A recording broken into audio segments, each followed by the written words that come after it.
सोचो जरा, रात का अंधेरा हो, बर्फानी तूफान और एक चेयर लिफ्ट जो आसमान के बीचों बीच जाम हो जाए। बर्फ से ढकी जमीन और भूख के मारे बैठ गए।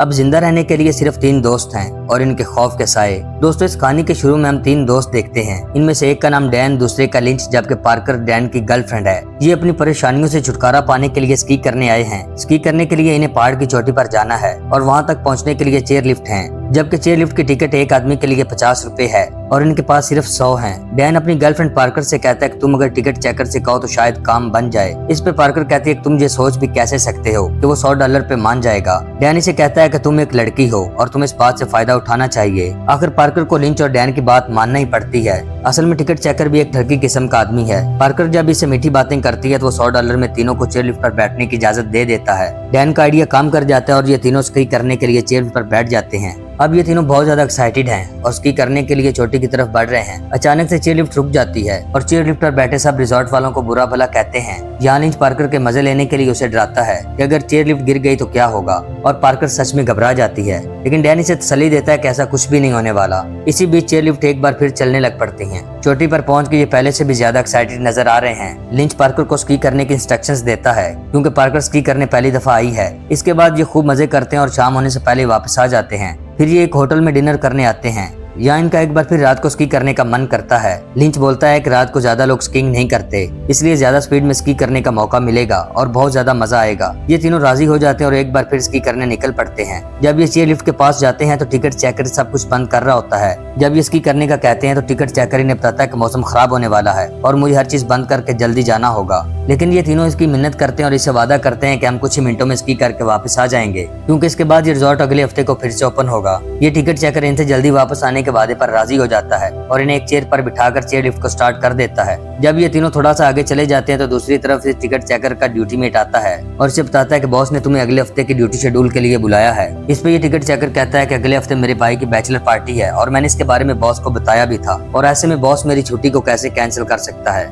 इसका साथी इसे कहता है कि इसके बारे में तुम खुद ही बॉस से बात करो। ये टिकट चेकर बॉस के पास जाने से पहले इसे बताता है कि थोड़ी देर पहले 3 लोग स्कीइंग करने गए हैं और उनके आने से पहले सब कुछ बंद करके जाना नहीं। ये तीनों स्की करने पहाड़ी की चोटी पर जा रहे होते हैं तो नीचे ये 3 लोगों को देखते हैं जो स्कीइंग करते हुए वापस जा रहे हैं। किसी और को इस खुले रास्ते में स्कीइंग करते देखकर इन्हें बहुत ज्यादा एक्साइटमेंट मिलती है, लेकिन ये नहीं जानते कि इनकी जिंदगियां किस मुश्किल में फंसने वाली हैं। असल में जिन 3 लोगों को ये स्कीइंग करते देखते हैं, जब वो तीनों स्की करते हुए इंटरेस्ट पॉइंट पर आते हैं तो ये नया टिकट चेकर समझता है कि जिन 3 लोगों के बारे में उसके साथी ने बताया था वो वापस आ चुके हैं, और इस तरह ये सब चेयर लिफ्ट को बंद कर देता है। अचानक से चेयर लिफ्ट के बंद होने पर लिंच इंतजामिया पर भड़कता है। वो कहता है कि यहाँ ऊपर बहुत ज्यादा ठंड है और अगर ये मजाक है तो बहुत घटिया मजाक है। जबकि टिकट चेकर जा चुका होता है, डैन बहुत बोर हो रहा होता है और वो कभी मौत के बारे में बात करने लगता है और कभी जोक सुनाता है, लेकिन इन्हें मालूम नहीं कि वो खुद भी मौत के मुंह में फंसे हुए हैं। इन्हें बातें करते हुए काफी समय हो चुका है। पार्कर कहती है कि अब लिफ्ट को स्टार्ट हो जाना चाहिए। डैन इसे तसल्ली देता है कि वो जल्दी स्टार्ट कर देंगे, और अचानक से तमाम लाइट्स बंद हो जाती हैं और हर तरफ एक सन्नाटा और अंधेरा है। ऐसे में ये तीनों घबरा जाते हैं और लिंच ऊंची आवाज में चिल्लाने लगता है।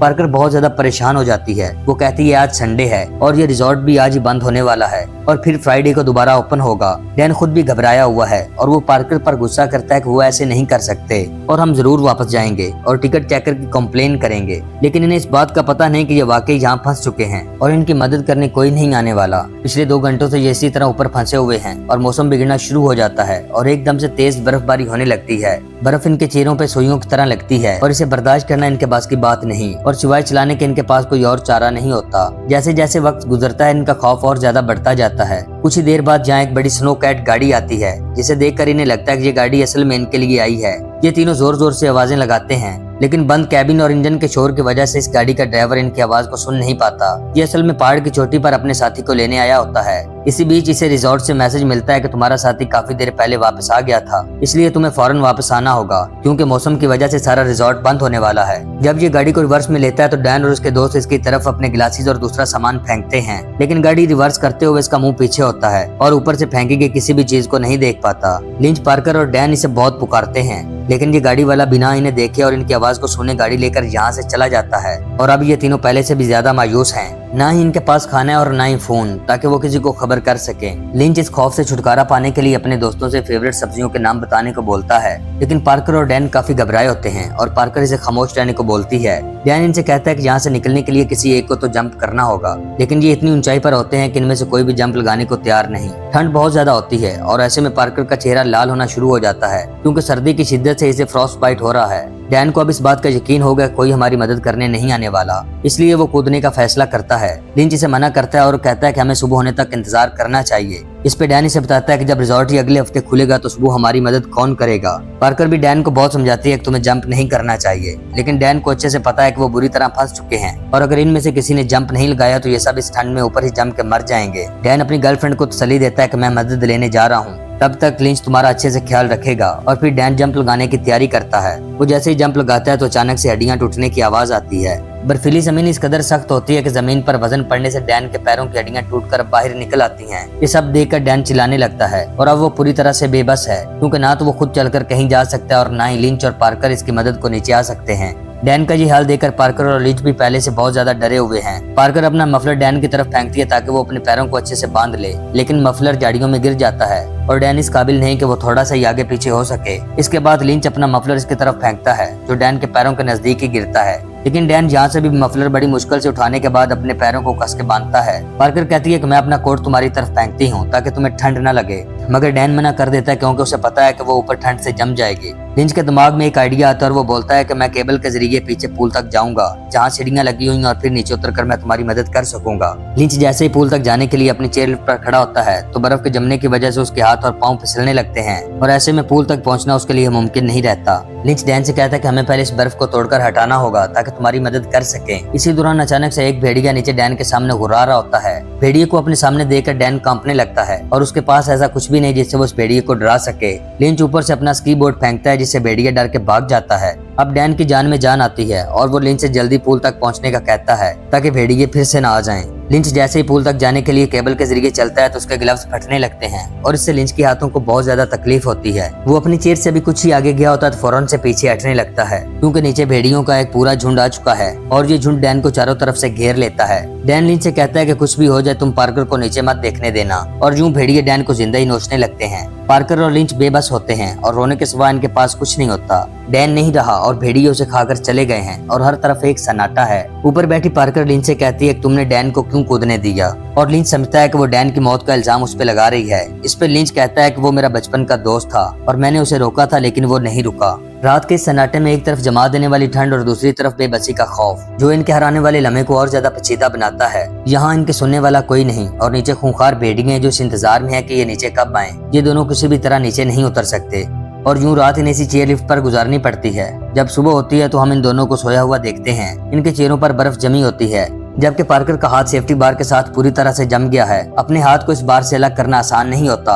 पार्कर जब पूरी ताकत से अपने हाथ को अलग करने की कोशिश करती है तो उसके हाथ का मांस इसके हाथ से अलग हो जाता है। यूं बड़ी मुश्किल और दर्द सहने के बाद वो अपने हाथ को आजाद करवा पाती है और दूसरी तरफ पार्कर के चेहरे का जख्म भी और ज्यादा बिगड़ जाता है और लिंच इसे छूने से मना करता है। अब हर तरफ दिन की एक गहरी रोशनी फैली हुई है। लिंच फिर से आवाजें लगाता है लेकिन इन दोनों के अलावा यहाँ कोई भी नहीं। आधा दिन गुजर गया है और सूरज की धूप भी तेज हो चुकी है, लेकिन अभी तक यहाँ कोई इंसान नजर नहीं आया और ये दोनों रात से अब तक मदद के इंतजार में भी बस बैठे हुए हैं। पार्कर को खुद पर अफसोस होता है कि उसने डैन के लिए कुछ किया क्यों नहीं। लिंच इसे समझाता है कि इसमें तुम्हारा कोई दोष नहीं, क्योंकि हम दोनों ने डैन को समझाया था, लेकिन उसकी मौत ही ऐसे लिखी हुई थी। इसके बाद ये दोनों डैन के बारे में बातें करते हैं। कुछ देर बाद लिंच पार्कर से कहता है कि अगर हम यही मर गया तो डैन की कुर्बानी जाया जाएगी। लिंच पार्कर से इसकी मदद करने का कहता है और वो केबल के जरिए पूल तक जाने की तैयारी करता है। लिंच केबल पर लटक चुका है और नीचे भेड़िए भी आ चुके हैं, जबकि इसके ग्लव्स भी फटे हुए हैं, लेकिन इसके बावजूद वो आगे की तरफ बढ़ता है क्योंकि उसे पता है कि वो पूल तक ना पहुंच पाया तो यहाँ से कभी निकल नहीं पाएगा।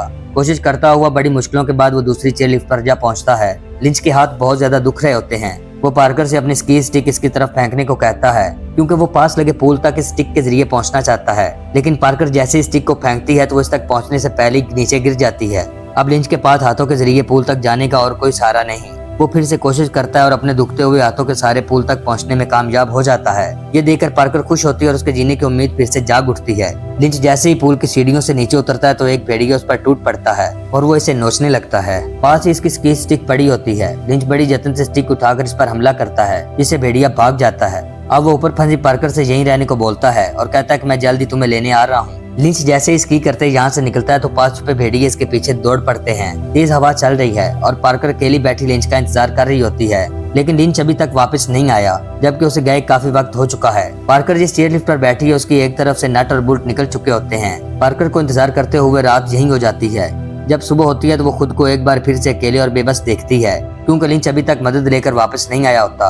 पार्कर को जैसे यकीन होगा कि अब लिंच भी वापस नहीं आने वाला, इसलिए वो अब खुद इस चेयर लिफ्ट से छुटकारा पाना चाहती है। वो केबल के जरिए पुल तक नहीं जा सकती, क्योंकि उसका एक ग्लव नीचे गिरा होता है, इसलिए वो इस चेयर लिफ्ट के साथ लटक कर कूदने का सोचती है। वो जैसे इस चेयर के साथ लटकती है तो नट और बोल्ट निकल जाते हैं, जिससे चेयर जमीन से आधे फासले पर अटक जाती है, क्योंकि एक छोटी सी केबल ने इस चेयर को उठाया होता है। लेकिन ये केबल भी जल्द टूट जाती है। फासला आधा होने से पार्कर को कोई चोट नहीं लगती, लेकिन चेयर सीधे उसके पांव पर गिरती है, जिससे उसका चलना मुश्किल हो जाता है। पार्कर जब रेंगते और फिसलते हुए आगे बढ़ती है तो रास्ते में उसे खूंखार भेड़िए मिलते हैं, जो किसी इंसान की लाश को नोच रहे होते हैं। असल में ये डेड बॉडी लिंच की होती है और पार्कर समझ जाती है कि वो भेड़ियों का शिकार बन गया था, जिसलिए वो वापस नहीं आ सका। लेकिन भेड़िए पार्कर को कुछ नहीं कहते और वो बड़े आराम से रेंगते हुए इनके पास से गुजर जाती है। इस तरह पार्कर मौत के मुंह से निकलते हुए रोड के करीब पहुंचती है। यहाँ पर एक गाड़ी आ रही होती है। पार्कर इसे आवाज देती है, लेकिन वो बिना सुने ही निकल जाती है। वो खुद को घसीटते हुए मजीद रोड के करीब करती है। कमजोरी और थकन की वजह से वो कुछ देर के लिए यहीं बेहोश हो जाती है और एक बार फिर से एक गाड़ी आ रही होती है।